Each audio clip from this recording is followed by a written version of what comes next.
What's up everybody? Today's video is not gonna be on LOR, but instead on Fatal Core trading card game. Full disclosure right away, I did get paid to try this game and to do this video, but the developer team wants some very honest feedback and an honest opinion, and therefore the recommendations and the opinion I'll be giving you here is gonna be very unbiased. So what is Fatal Core? It's an entirely free-to-play trading card game that you can play in your internet browser. You just open up the website, create an account, don't even have to leave an email or anything, and you're good to go, and it's gonna take you straight to a tutorial. And at this point I already want to mention who I would recommend this to and who would probably rather not enjoy the game. So the biggest upside of the game is definitely the gameplay element itself. It allows some crazy nice interactions, some big outplays, some strategic maneuvers, and the strategy in this game is on par.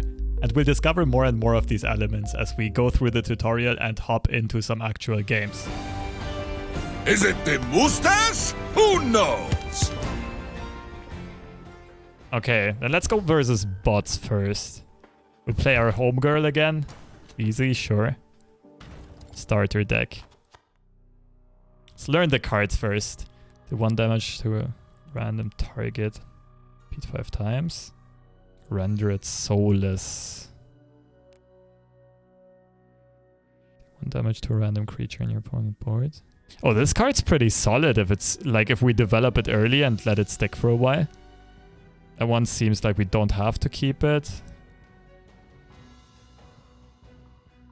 That one's interesting as well. That's a late game card though. Erase all corpses on your board. But I assume we kick these two. Alright. I'm curious, chat, did any one of you guys ever play this?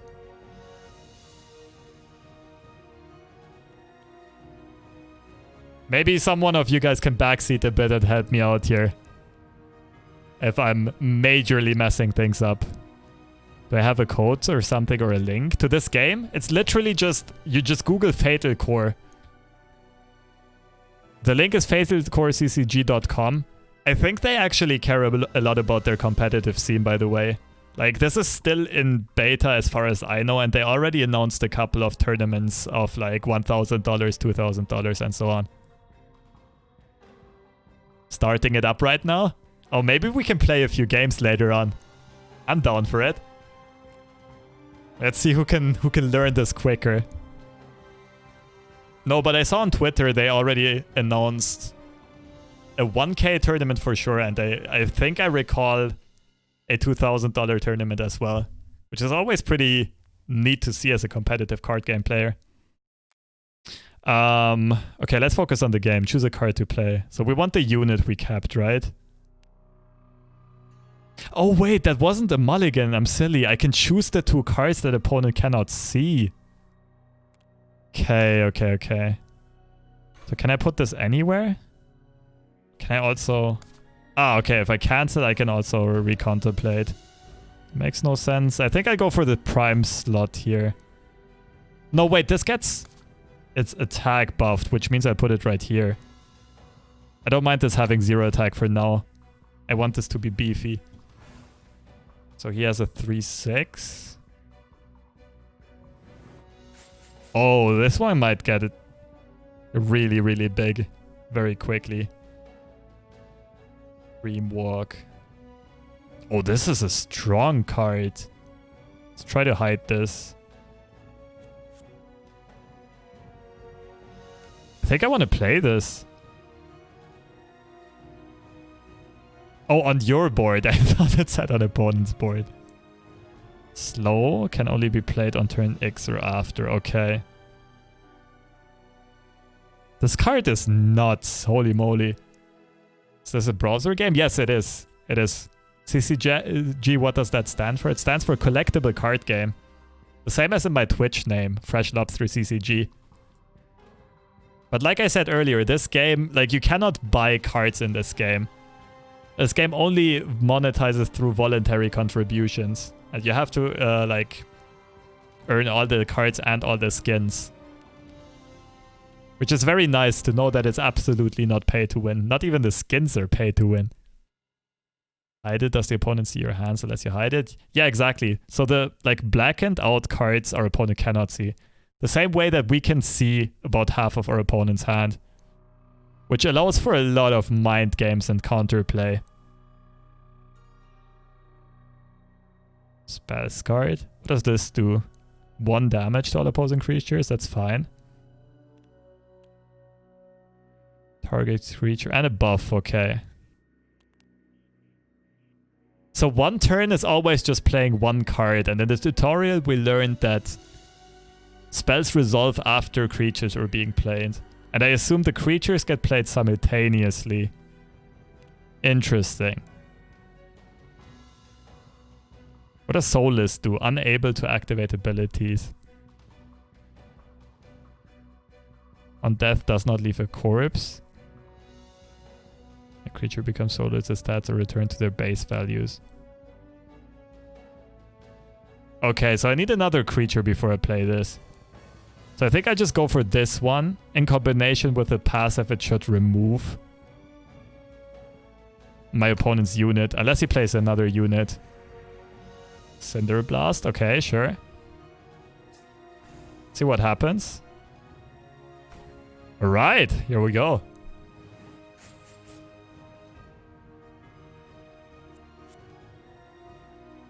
Shrine Servant, okay.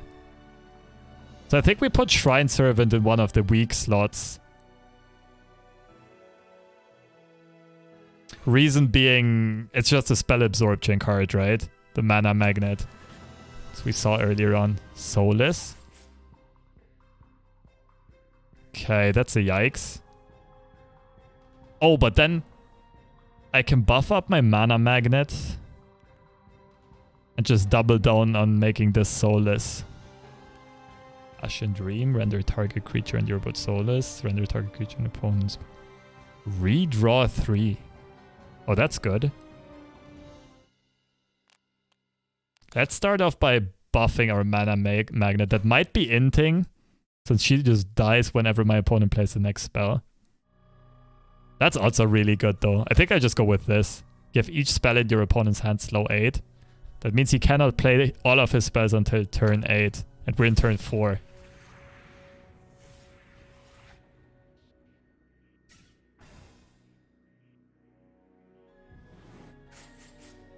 Does it contain ads? No, no, no.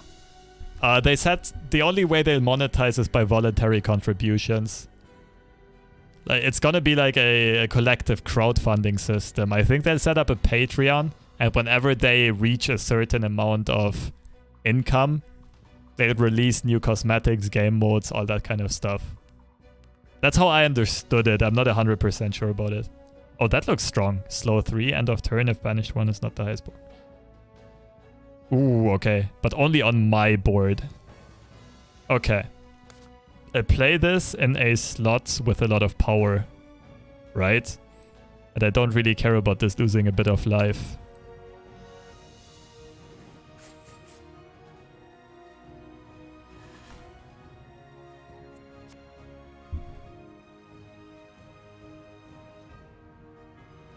Initialize. Oh, so that's kind of like a battle cry effect. Like a play effect.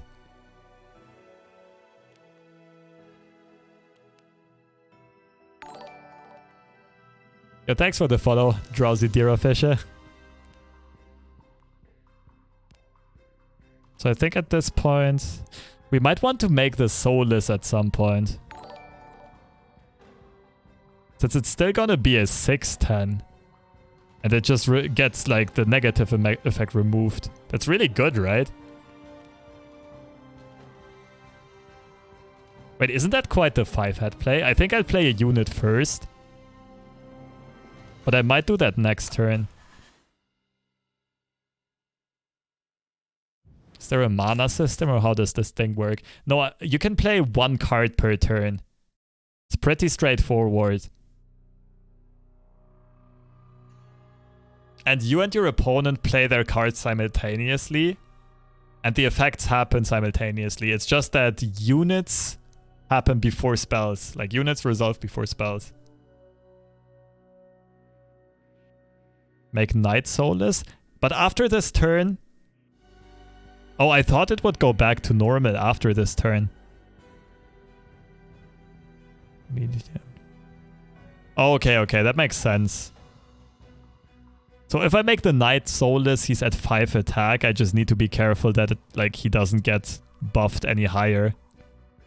Field change +1/+1. I just need to watch out that my opponent is not able to buff my units, right?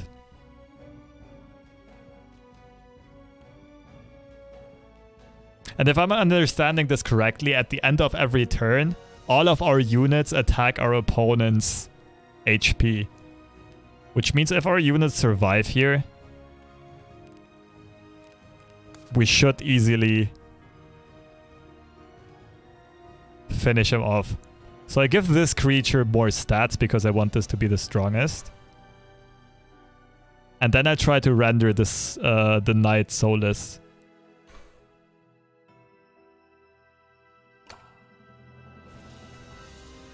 Our drawn card is always face up. I don't quite understand it yet, I have to admit. Okay, so Soulless also removes the field buff. That's good to know. Okay, we beat our opponent. Nonetheless, there was a lot of new stuff to learn and a lot of new stuff to get used to. And I do have to say I was a bit overwhelmed like the first 30 minutes or something I played this.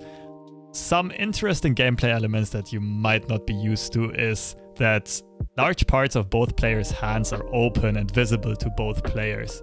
And there are certain cards and interactions that allow you to hide them, to hide information. All this dynamic allows for a lot more interaction, interesting outplays and everything. And another element that was really interesting is that the game is limited to turn 12.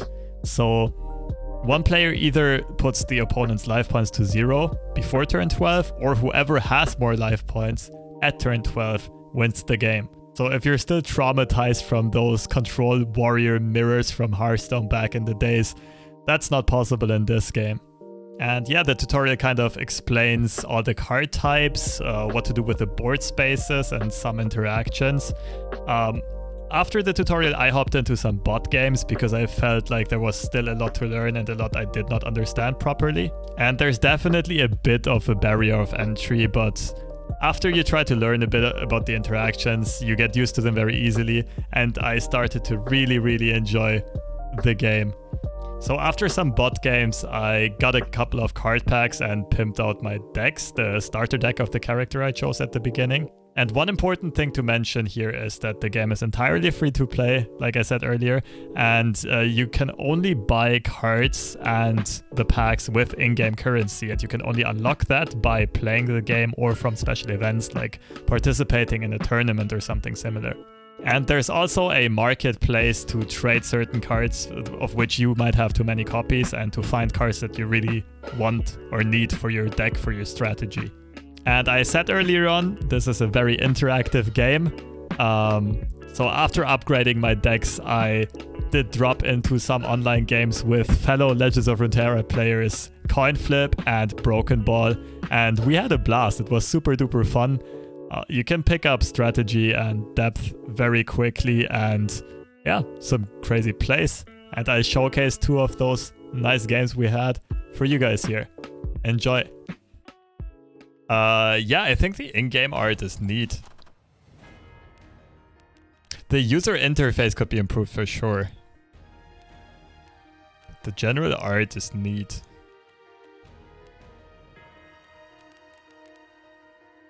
Okay, we got the combo, we got Mana Blaze. I think we keep this. I can also go Wolf into Maddening Might. Or Wolf into a Powered Arms, even better.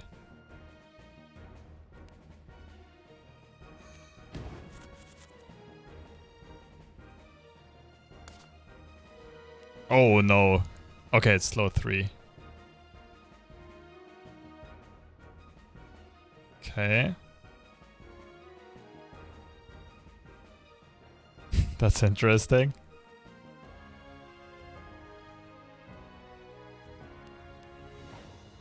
If he summons Portal Keeper, I'd be very happy.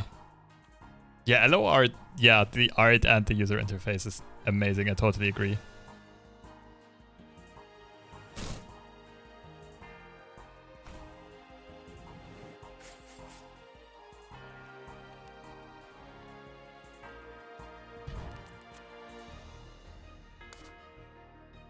So we redraw these two, I'm pretty sure.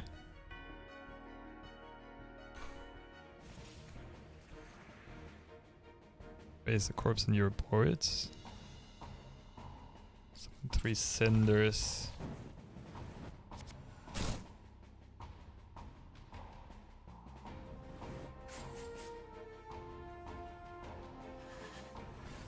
Oh, these aren't too bad.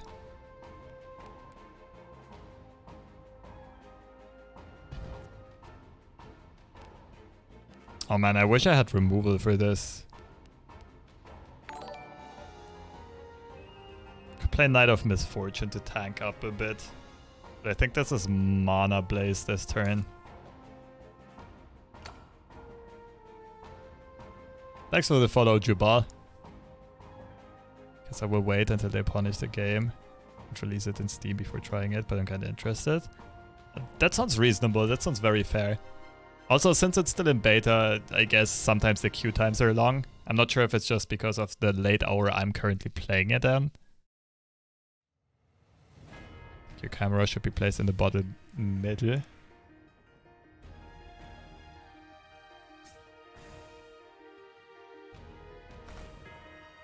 Or I just make it like a little bit smaller in general.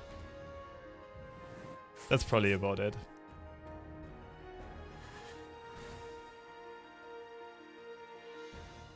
Like, I don't want to hide the turn or the buff thing. Maybe this is it. No, I like it here. I keep it here. What's this game? This is Fatal Core TCG.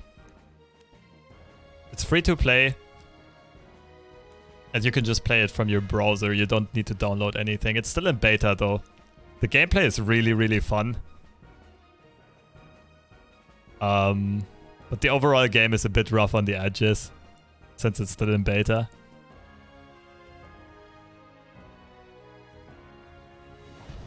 But it's for sure worth a try. So we're on turn 4.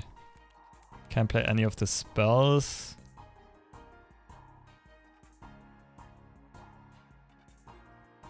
Wait, can he override creatures? That's something I don't know yet. Community stays small but growing rapidly. Oh, that's good to know. LFG channel within the Discord. Alright, alright.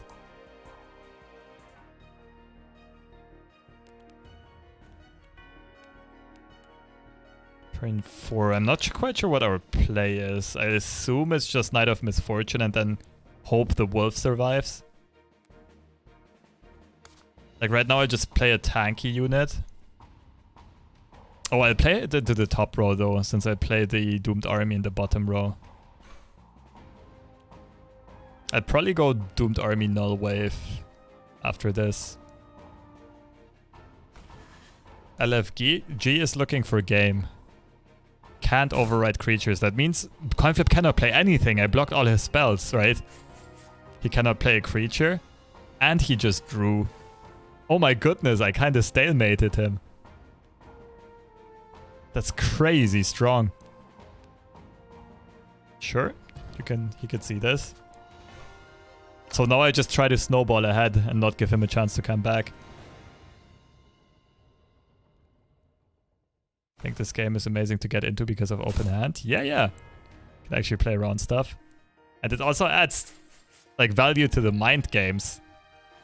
Because you don't know if your opponent is hiding high or low priority cards. Okay, now he can start playing stuff though. He just drew a spell. And he can redraw.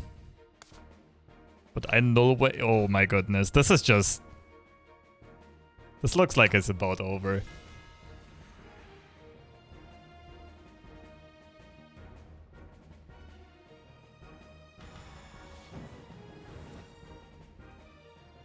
I'm still wondering though, like, how is it decided which, like, if both people play a spell, which spell goes first?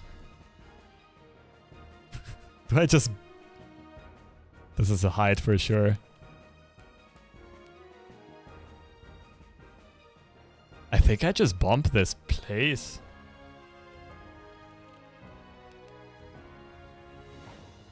He's not gonna play Mana Magnet, is he? He needs to come back. Could also just play the Soulless card here. The Soul Shift card. Also looks like a very winning play. Oh my goodness, my board's so nasty. Pretty sure both spells happen at the same time. Okay. Oh, he did play Mana Magnet. Try to predict it. So now it's turn 8. He can play his spells again. And I also don't know which one of the two spaces he's gonna... So Incendiary Steam doesn't make sense. I just develop here. Could play this preemptively. Oh no, I can't. Spells resolve first. Makes no sense. But my Hunter is just gonna remove whatever he plays, right?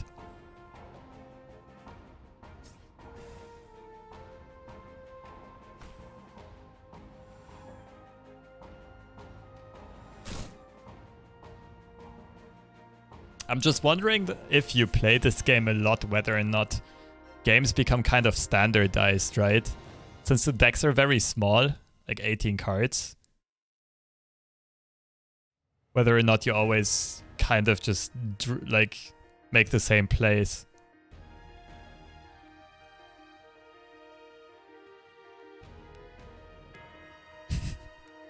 Well, I guess it's time to go for the predict. 1 damage to all of them. Just repeat once. Or is he gonna go for the AoE? Doesn't really matter.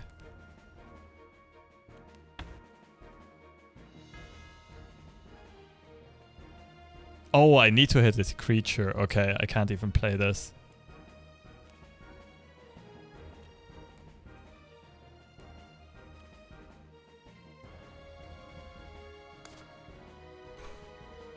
Wait, I don't have a play here, right?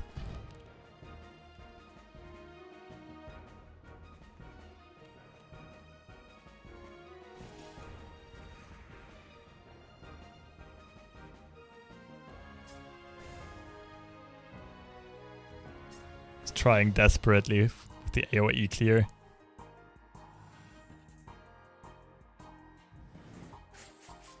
Easy lethal.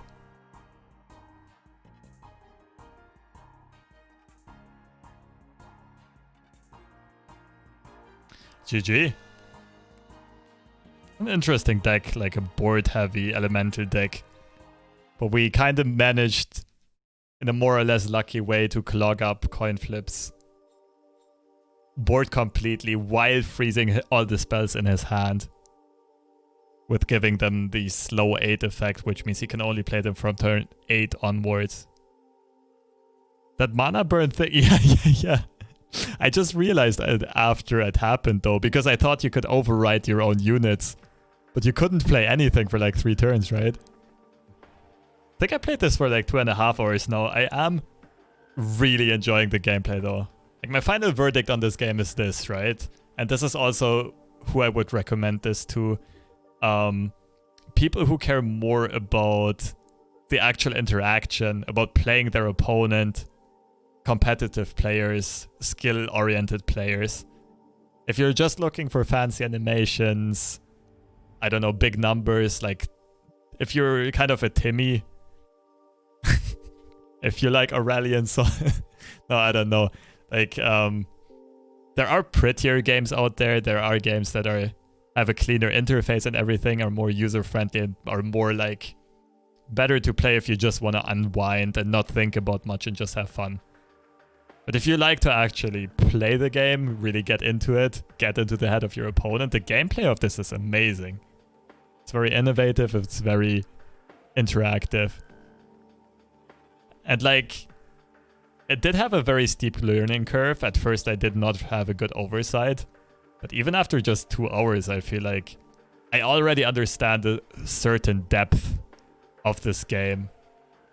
And I would already be capable of making some very interesting plays, like mind game sort of plays. sorry, you guys can catch me playing this again in the future. Not quite sure yet, but it was definitely enjoyable.